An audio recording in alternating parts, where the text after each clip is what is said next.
My name is Gloria Whitman. I was never the favorite. That title belonged to my younger sister, Sabrina. From the moment we were kids, she lit up every room, loud, charming, unforgettable, the kind of child neighbors talked about fondly years later. Our mother, Karen, adored her. She's just like me, she'd say, resting a proud hand on Sabrina's shoulder, like the rest of us had vanished. And maybe, to her, we had. I was the quiet one, the bookworm. I learned to sew before I could ride a bike. Too serious, Mom would sigh, not cruelly, but not lovingly either, just like I was a disappointment she'd quietly come to terms with. Whenever she had friends over, it was Sabrina she paraded around. I remember once, I must have been 10, Karen was hosting brunch for her bridge group. I'd helped prepare the fruit tray and walked in, clean and polished. She barely glanced up, waved me off, and mouthed, "Not now, Gloria." Later, she explained, "You're just hard to explain. You wouldn't like the small talk anyway." But my father, Robert, never made me feel invisible. He was a quiet man, steady, a machinist for over 40 years, the kind of job that leaves oil in your fingerprints no matter how hard you scrub. He didn't speak much, but he noticed everything, never forgot a birthday, never missed dinner, never raised his voice. When I brought home a perfect score on a math test, he put it on the fridge, even when Karen rolled her eyes. "No one hangs test papers after middle school," she muttered. "It's not cute anymore." Dad just smiled and left it up. He treated us the same. That's what I clung to, especially on days when Karen bought Sabrina a new dress for a school dance and told me, "Well, you don't go to those things anyway." I reminded myself, Dad loves me the same. Even in adulthood, the pattern never changed. Sabrina floated through life like it owed her something. She bounced between jobs, and when things didn't work out, Mom always had a ready excuse. It wasn't the right fit, she'd say, or the boss was intimidated. Meanwhile, I built my life, carefully, on my own. I was the first to move out, pay rent, repair my own car. I visited home on weekends, and somehow still felt like the guest no one expected. But Dad always noticed. He'd leave the porch light on, brew a fresh pot of coffee, ask, "How's work?" and genuinely care about the answer. That was our family's strange symmetry, Karen and Sabrina, orbiting each other in glitter and noise, while Dad and I stood still in the quiet center. I didn't realize how fragile that balance was, until the day it collapsed. Dad retired at 65 without ceremony. No party, no fuss, just walked in one Friday with a cardboard box and his work gloves and said, "That's it." At first, it was nice having him around. He built a bird feeder, started a garden. When I dropped by after work, he'd always have something new to show me. Nothing flashy, just small, useful improvements. That was who he was. But then he missed a step, just a small one, 4 inches, and shattered his hip. Surgery was quick, recovery was not. He tried, but the progress was slow. He lost strength, lost energy. Eventually, the walker turned into a wheelchair. He hated being still. Karen hated it more. "He just sits," she muttered one day, not realizing I was behind her. "All day, doesn't say much." Sabrina flipped through a magazine. "It's depressing." "Can you blame him?" I asked. They turned, startled. Karen laughed awkwardly. "We're not being mean. It's just hard seeing him like this." But the truth was, they weren't seeing him at all. They were avoiding him. It started small. Karen stopped cooking meals. Sabrina said she was too sensitive to handle medications or bathing. Then the brochures showed up. I spotted one on the kitchen counter, a glossy resort in New Mexico, wine tastings, horseback riding, spa treatments. "Looks fancy," I said, holding it up. Karen barely looked over. "We're thinking of a quick trip, without your father, of course, he can't fly like that." "Who's going to be here with him?" She waved a hand. "You." I figured, "You're good at this kind of thing." They never asked, they just expected. And it became routine, weekend getaways, long dinners, nights out. Sometimes they didn't even tell me they were gone. I'd arrive to find Dad alone, TV murmuring in the background, golf on mute. One evening, I got there right before Teresa Martin, our part-time nurse, arrived. She looked surprised. "Is no one else here today?" "No," I said. "Oh," she hesitated. "I was told someone would assist with evening care." I called Karen. No answer. Sabrina texted back 2 hours later. "Out for dinner, can't it wait?" That night, I bathed Dad myself. He apologized. I didn't lie and say it was fine. Later, I asked them both to take more responsibility, rotate care shifts, manage medication, handle the paperwork. Karen sighed, irritated. I didn't sign up to be a nurse. I have a life too, Gloria. Sabrina added, you're just better at this stuff. You're the one with the files and calendars. I should have known that wasn't the end of it. 6 months after Dad's fall, something didn't feel right. His bank statements, usually mailed to the house, stopped coming. When I asked Karen, she said, I switched them to digital, less clutter.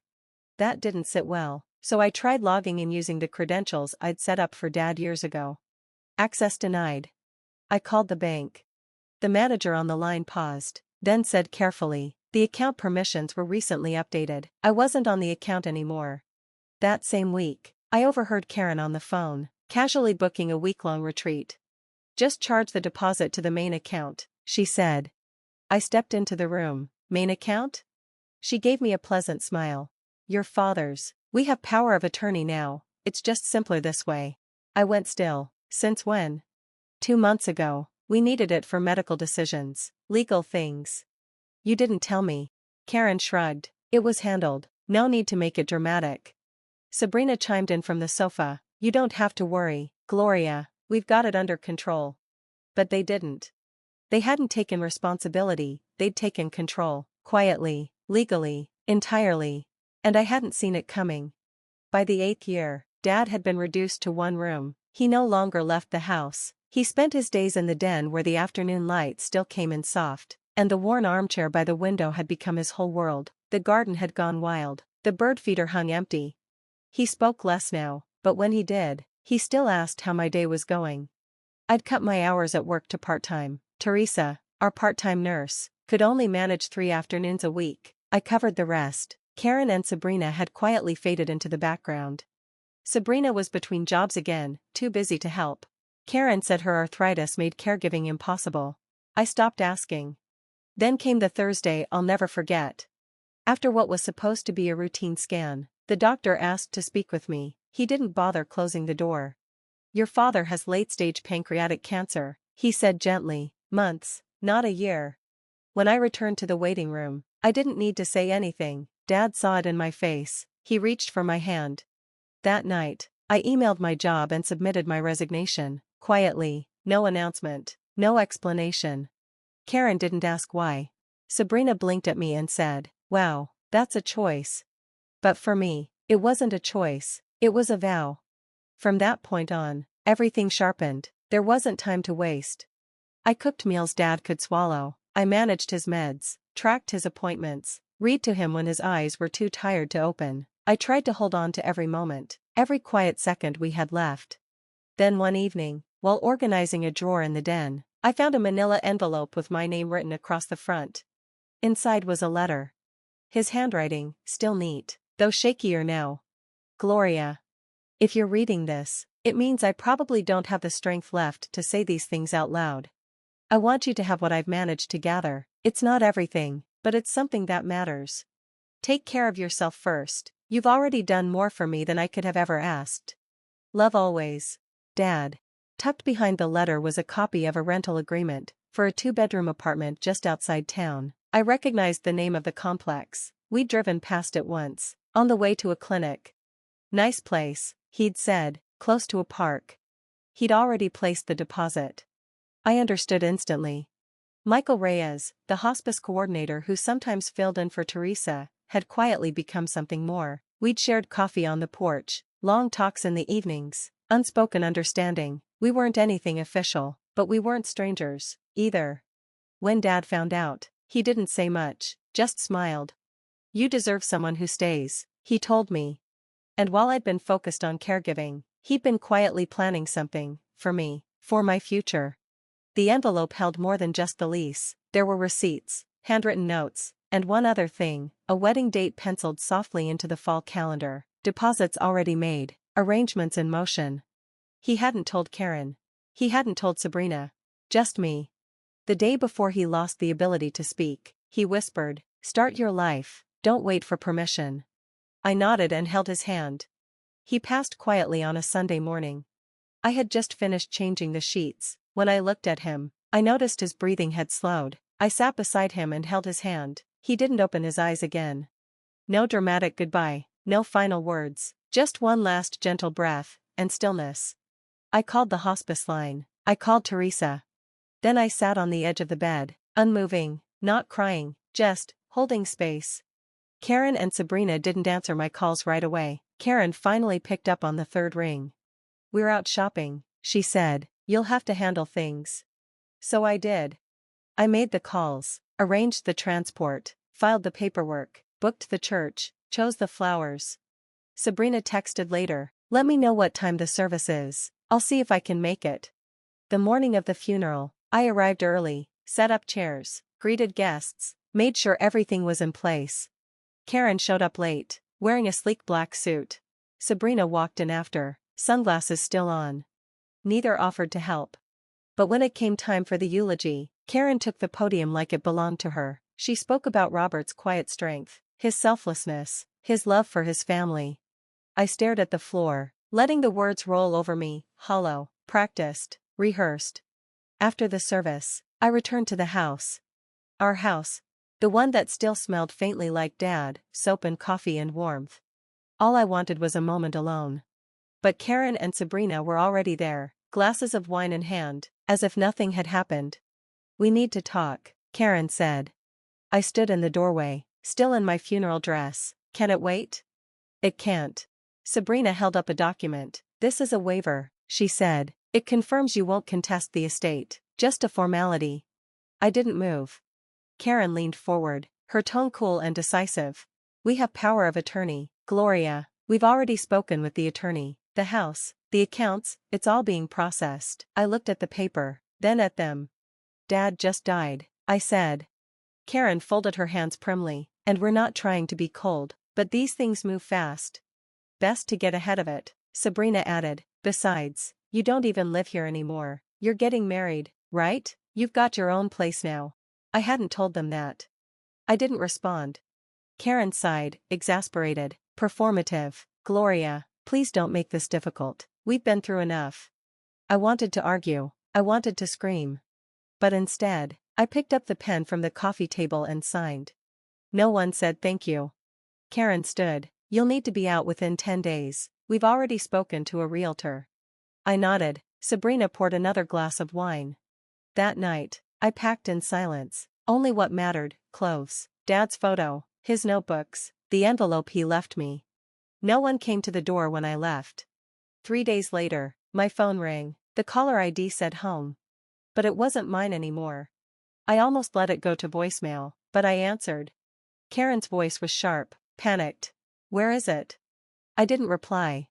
"The money," she snapped, "from your father's account. It's gone, all of it. What did you do?" I closed my eyes. "You told me never to contact you," I said quietly. "This isn't about that. This is serious. That account had thousands. Where is it?" "You had power of attorney," I reminded her. "I wasn't allowed near it."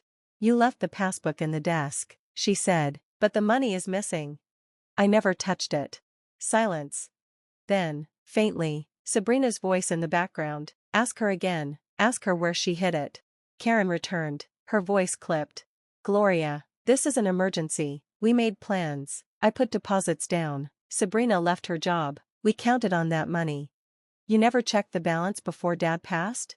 "Why would we? He barely spent. He just sat in that room." I let the silence stretch.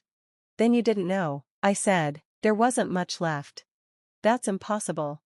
"No," I said, "it isn't." I told her about the apartment, the venue, the deposits, the letter. "Michael."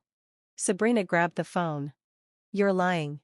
"I'm not. You took more than we ever got. Dad made that decision. You weren't there. He knew exactly what he was doing." Her voice cracked.